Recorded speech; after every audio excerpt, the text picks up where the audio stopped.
Hey, yeah, it's Buffalo Local, and I'm on your standing site NHL.com, and you don't have the Sabres on there.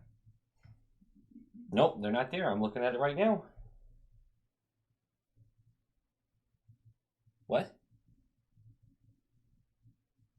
Scroll up.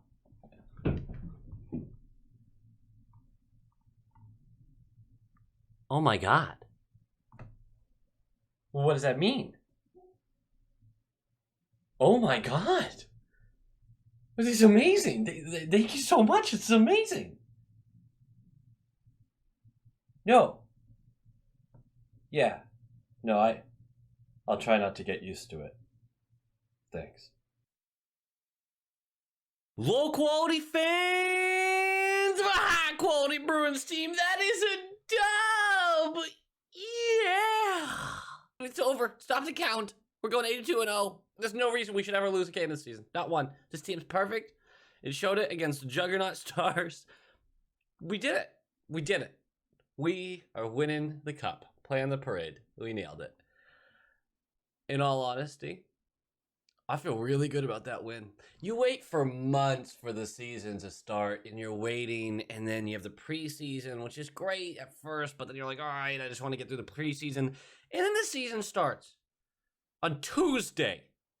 And here we are, twiddling our little dicks away for 5 fucking days because no one can plan properly, and the Bruins don't play their opener until Saturday. We did play it yesterday.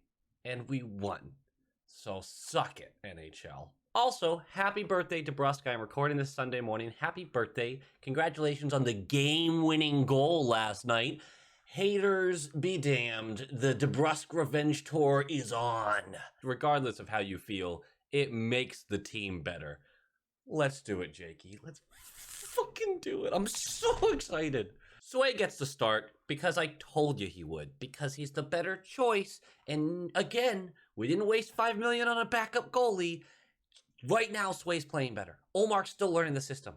We'll see how it shakes out. But Sway had another masterclass, a .964 save percentage. Crazy. Did he get lucky a couple times? Sure. Was the defense solid in front of him? Absolutely. He also made some huge saves in a close game and kept us in the lead, or at least in it, when it was tied. Stuff that in the preseason, Olmark was not doing. Again, Sway was giving us the better chance to win. And boy, did he. Kuhlman is in for Lazar. We know Lazar is out week to week right now. Kuhlman fit the role. Fit the role. We'll talk a little bit about that fourth line. Carlo has the A for this game.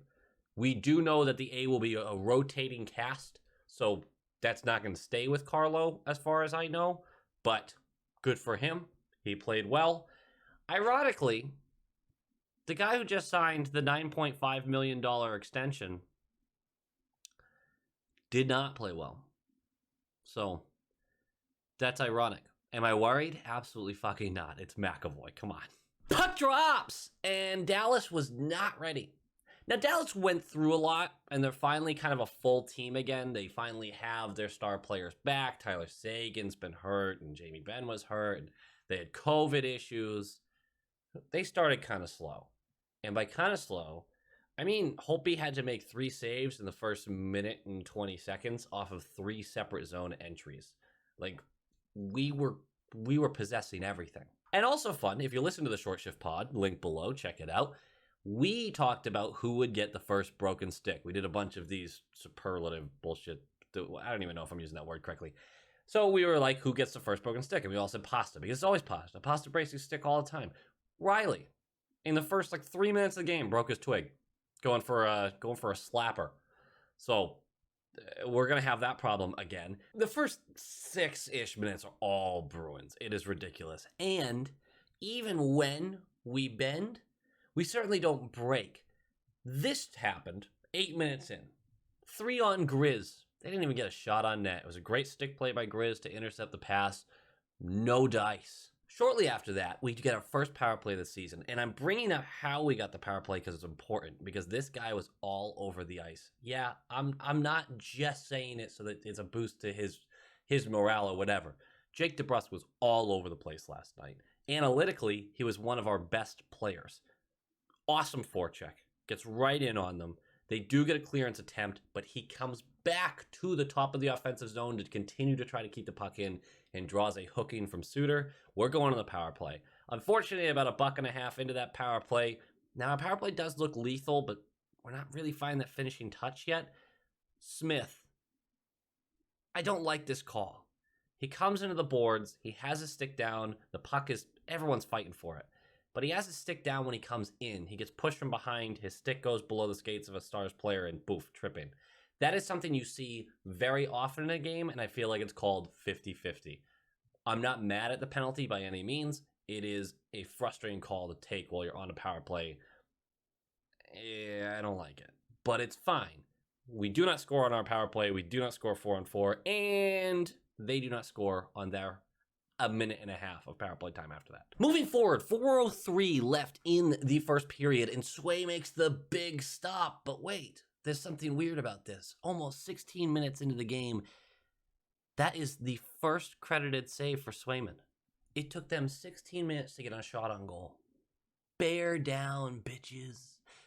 We're going to ignore the fact that there was a shot earlier that Sway made a blocker save on that just wasn't accredited to him at that time. It was later added.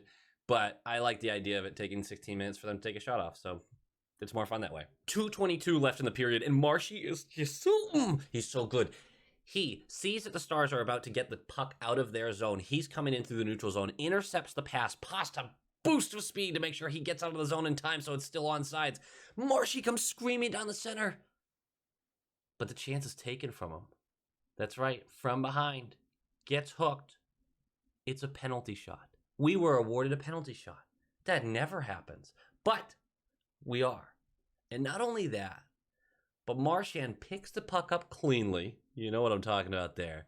Flies down the center of the slot. And Holtby comes way out to attack. So what are you thinking? You're thinking deke, right? Fuck off with that. You don't need nothing fancy. Just fires it low blocker. Holtby's too damn slow. That's 1-0. Marshy gets the first of the season. Check. It's a beauty. Check. And we got the lead. 50 seconds left in the period. PK. Mac covers the puck with his glove. Very clearly, very obviously. Not sure what he was thinking. We're going to go to the penalty kill. Swayman makes huge saves. 2 huge saves in the next 50 seconds before the period ends. He was not called upon often in this game. But when he was fucking ready. Dude's a robot. I was frustrated, though. It's 1-0, end of the first. And it feels like we should be up by more. And I know I'm being greedy. Because so often in the past, we would dominate in a period, and it would still be tied coming out of that period. But we should have had a bigger lead at this point. We were out shooting them 17-4. With 77% Corsi, 80% Fenwick. Just incredible numbers. Top 2 lines. Oh my God, they're so good. They're so fun to watch. Like, our top 6 is so fucking good. But we only have the 1-goal lead. And we're going to the second period. And as usual, second period is not our strong suit. We're going to start the second period on the penalty kill because of that hand over the puck penalty. Now, Forbort and Carlo are starting on the penalty kill. 2 fucking trees back there. Nothing's getting through. We kill it. Forbort actually had a really good game.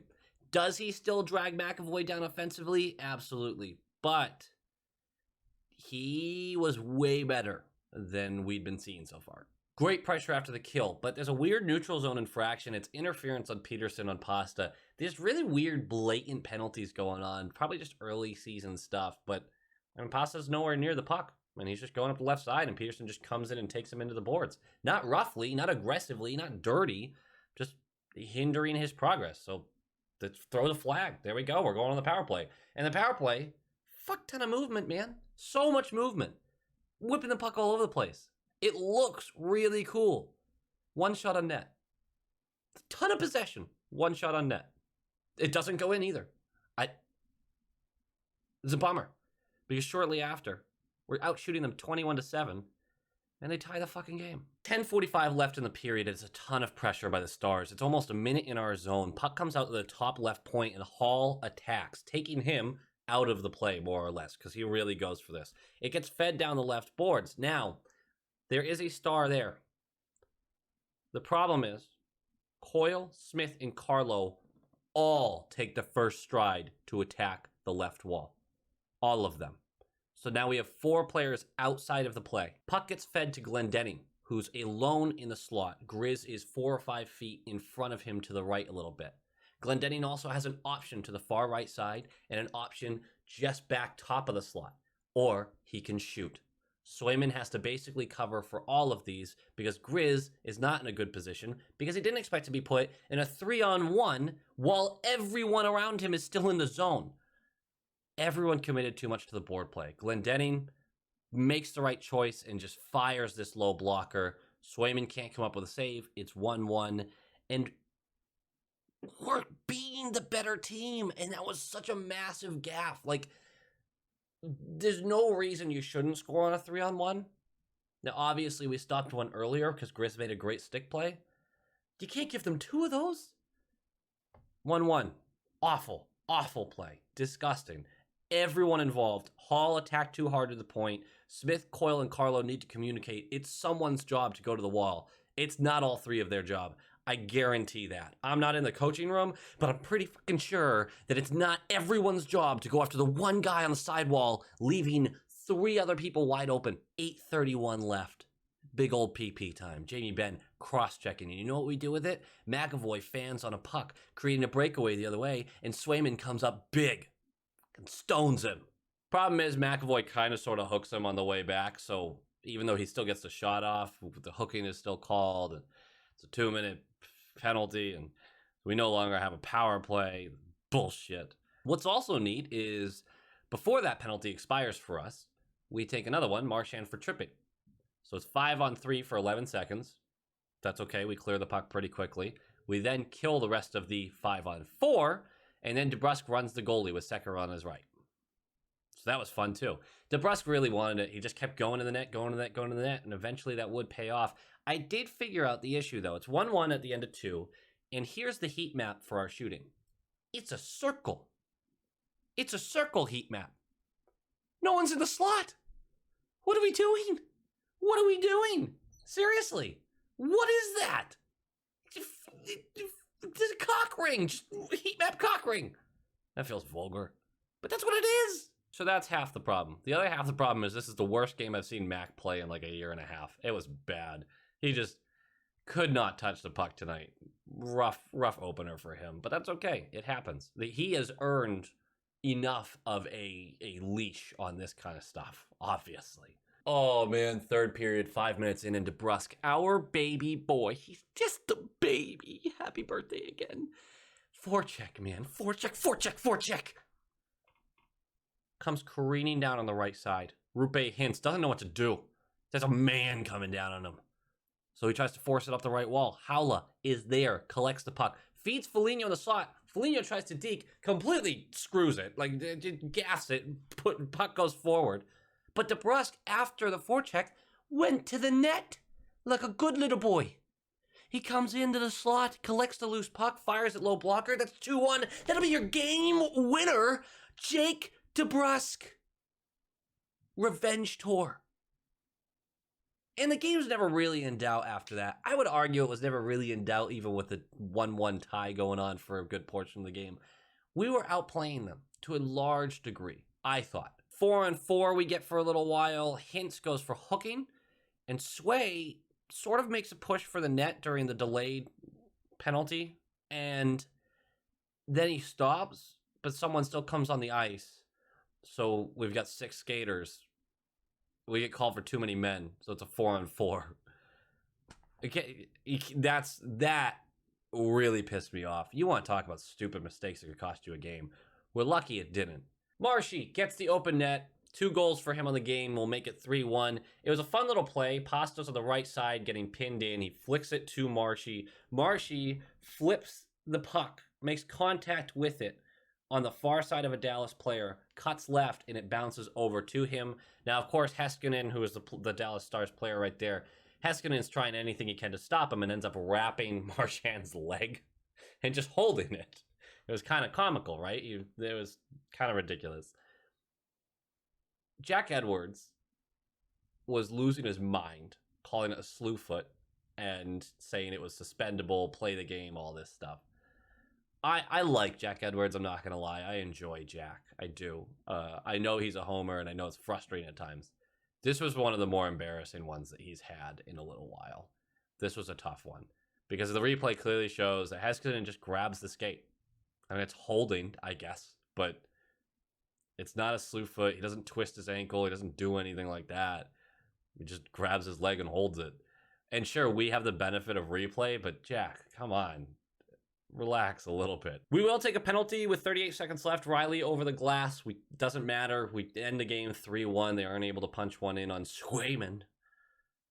Game notes, guys. The top 6 is so good. It's so good and so fun, and it should be good all year.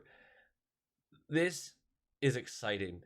The third line looks solid. Up and downs, but looks solid. The fourth line had some struggles early in the game. But again, they improved with every shift, and they just put their head down and worked. Coleman works fine with those guys. Nosek is going to be a fan favorite, constantly shooting under that. And Freddie is keeping it simple. He's forechecking hard. He's just trying to make the good first pass. This is good stuff so far from them. By the way, that second line outshot the Stars 14-3 while on the ice. They still finished at a -1, but that's pretty crazy. What is cool is not a single line lost their matchup in possession, scoring chances, or shots on net. That's a dominant game, and a lot of credit should go to Cassidy for his deployment, because that doesn't happen without really consistent deployment in advantageous situations. Obviously, credit to the players, but let's give Cassidy a little tip of the cap, milady. Special teams looked great. I know we didn't get anything really going on the power play, but their puck movement is awesome. I think the finish will come. I'm not really worried about that. Our penalty kill should be awesome all year. I never really worry about our penalty kill, but they look really solid to start, and they looked really solid in the preseason. To the most interesting one, Swayman. A .964 save percentage. Did get a little lucky at times. He had one that kind of bounced around on him he didn't see and just happened to have the pad in the way. But good positioning creates good luck for goalies. So that's kind of part of it. Honestly, how does Ullmark take the starting job if... I mean, Swayman just continues to put up crazy numbers. It hasn't stopped. Eventually, we just have to accept the fact that, like, we might just have Ullmark be his backup. And he plays 40% of the games. He plays a lot of games, but this isn't a Carter Hart situation. Swayman keeps putting up ridiculous numbers. The defense was really good in front of him, so give credit there as well. But at the end of the day, you just go with the guy who keeps winning, right? And Swayman just keeps winning. I love him so much, and I really hope this is just a glimpse at what his career is going to be. Because if we have this guy for the next 10 years and he plays like this every game, holy shit, man. We are blessed.